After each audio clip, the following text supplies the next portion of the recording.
جگہاری از نمرہ اسرار episode 1 دوستی ایک نعمت ہے۔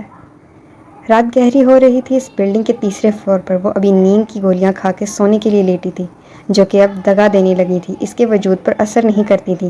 کافی دیر کروٹیں بدلنے کے بعد نیند کی دیوی اس پر مہربان ہوگی۔ مسلسل بیل کی آواز نے اس کی نیند کے تسلسل کو توڑا۔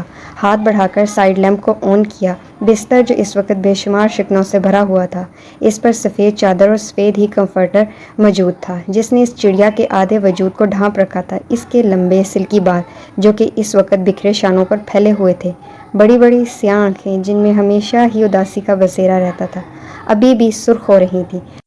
کھڑی مغرور سی ناک، گلابی رنگت، وہ ایک خوبصورت لڑکی تھی۔ بیل کی آواز ابھی بھی آ رہی تھی۔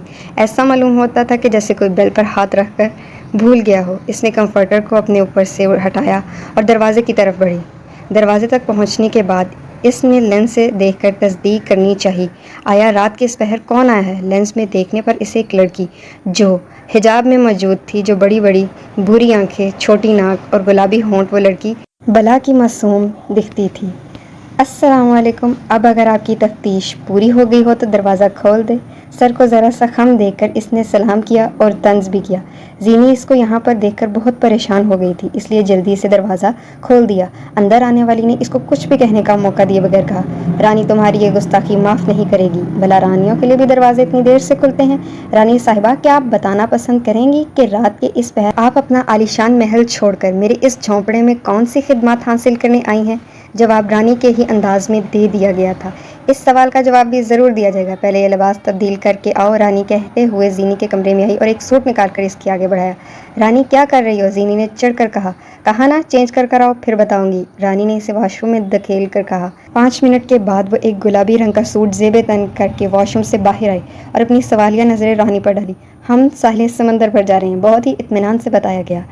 کیا رانی تمہارا دماغ ٹھیک ہے؟ وقت دیکھا ہے تم نے؟ ہم اتنی رات کو ساحل سمندر جائیں گے، زینی نے غصے سے کہا۔ وقت کا سن کر رانی نے گردن گھڑی کی طرف موڑ کر دیکھا جو 11 بجا رہی تھی۔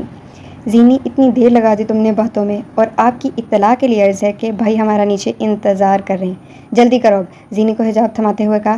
لیکن زینی نے احتجاج کرنا چاہا۔ پلیز نا، میرے ساتھ چلو پلیز، رانی منتوں پر اتر آئی تھی۔ زینی کو آنا ہی پڑا۔ رانی زینی کی بچپن کی دوست تھی۔ رانی ایک اچھے طبقے سے تعلق رکھتی تھی، 2 بھائیوں کی اکلوتی بہن تھی۔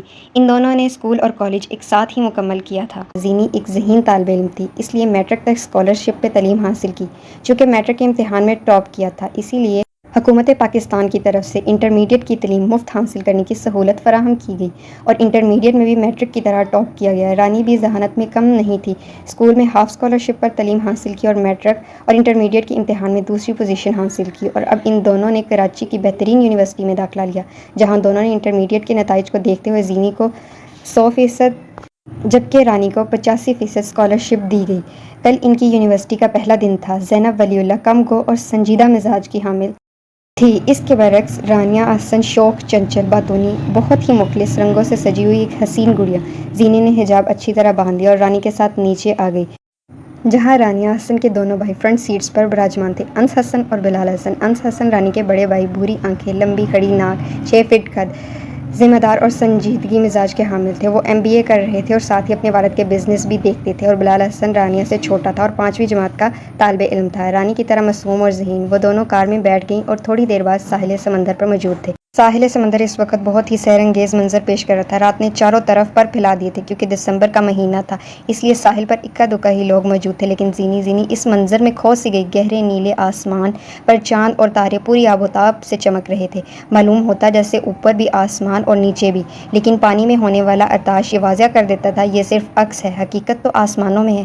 اس طرح اس دنیا میں ہمارا اپنا آپ بھی ایک عکس سا ہی ہے، حقیقت تو آسمانوں کے پرے ہے۔ زینی انہی سوچوں میں گم تھی جب رانی کی آواز نے اس کے تسلسل کو توڑا۔ رانی نے اپنی طرف بلا رہی تھی، پاس جا کر دیکھا تو فولڈنگ ٹیبل پر کیک رکھا تھا جو موم بتیوں سے سجا ہوا تھا، البتہ انہیں ابھی جلایا نہیں گیا تھا۔ ہیپی برتھ ڈے زینی جانی، رانی نے زینی کے گلے لگ کر کہا۔ یہاں مجھے نہیں پتا تھا کہ میں کب پیدا ہوئی اور تم میری برتھ ڈے منا رہی ہو۔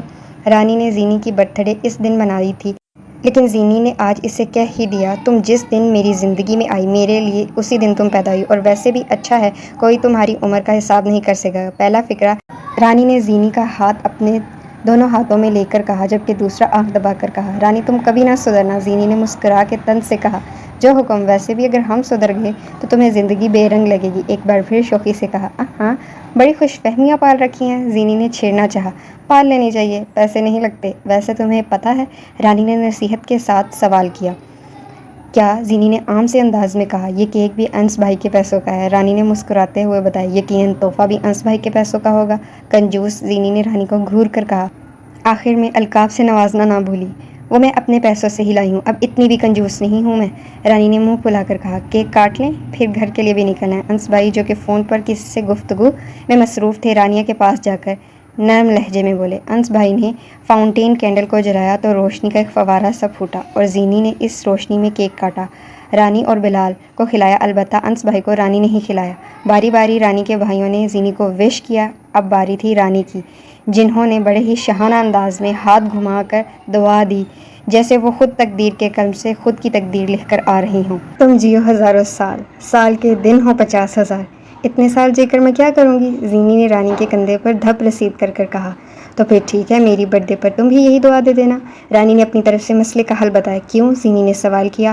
اب ایسا تو ہونے سے رہا، رانیہ احسن زندہ ہو اور تمہیں کوئی کام نہ ہو۔ زینی کے چہرے پر ایک بھرپور مسکراہٹ ابھری اور پھر کھلکھلا کر ہنس دی۔ رانی نے اپنی پوری زندگی میں زینی کی آنکھوں میں صرف ہنستے ہوئے آنسو دیکھے تھے۔ زینی کی زندگی میں بہت سے غم اور دکھ آئے، لیکن اس کی آنکھیں ہمیشہ خشک ہی رہیں، لیکن خوشی کے لمحات میں زینی کی آنکھوں سے آنسو چھلک ہی جاتے تھے۔ وہ آنسوؤں کو غموں میں روکنا جانتی تھی، لیکن خوشی میں نہیں۔ نظر لگاؤ گے کیا؟ زینی کے بولنے کی دیر تھی، رانی نے اس کی بلائے نہیں کھلایا۔ باری باری رانی کے بھائیوں نے زینی کو وش کیا، اب باری تھی رانی کی، جنہوں نے بڑے ہی شاہانہ انداز میں ہاتھ گھما کر دعا دی، جیسے وہ خود تقدیر کے قلم سے خود کی تقدیر لکھ کر آ رہی ہوں۔ تم جیو ہزاروں سال، سال کے دن ہو 50,000۔ اتنے سال جی کر میں کیا کروں گی؟ زینی نے رانی کے کندھے پر دھپ رسید کر کر کہا۔ تو پھر ٹھیک ہے، میری برتھ ڈے پر تم بھی یہی دعا دے دینا، رانی نے اپنی طرف سے مسئلے کا حل بتایا۔ کیوں؟ زینی نے سوال کیا۔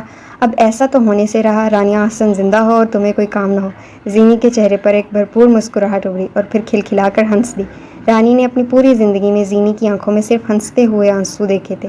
زینی کی زندگی میں بہت سے غم اور دکھ آئے، لیکن اس کی آنکھیں ہمیشہ خشک ہی رہیں، لیکن خوشی کے لمحات میں زینی کی آنکھوں سے آنسو چھلک ہی جاتے تھے۔ وہ آنسوؤں کو غموں میں روکنا جانتی تھی، لیکن خوشی میں نہیں۔ نظر لگاؤ گے کیا؟ زینی کے بولنے کی دیر تھی، رانی نے اس کی بلائے ہی لے لی۔ وہ دونوں ایک بار پھر مسکرا دی، کوئی دور کھڑے اس لمحے کو بڑی مبہوت سے دیکھ رہا تھا۔ انس بھائی نے زینی کو گھر ڈراپ کیا اور رانی کے تحائف کا ڈھیر اس کے حوالے کیا۔ وہ ایسے ہی زینی کے لیے خوشیاں چن کر اس کی جھولی بھرتی تھی۔ صبح کا سورج ان دونوں کی زندگی کے نئے سفر کا آغاز تھا۔ کسی کے لیے محبتوں چاہتوں کی سیج سجائی جا رہی تھی تو کسی کے صبر کو اور آزمانا تھا اور کسی پہ حقیقتیں آشکار کرنی تھی۔ امید ہے آپ کو ایپیسوڈ ضرور پسند آئی ہوگی، اگر پسند آئی تو لائک، شیئر، سبسکرائب ضرور کیجیے گا۔ اللہ حافظ۔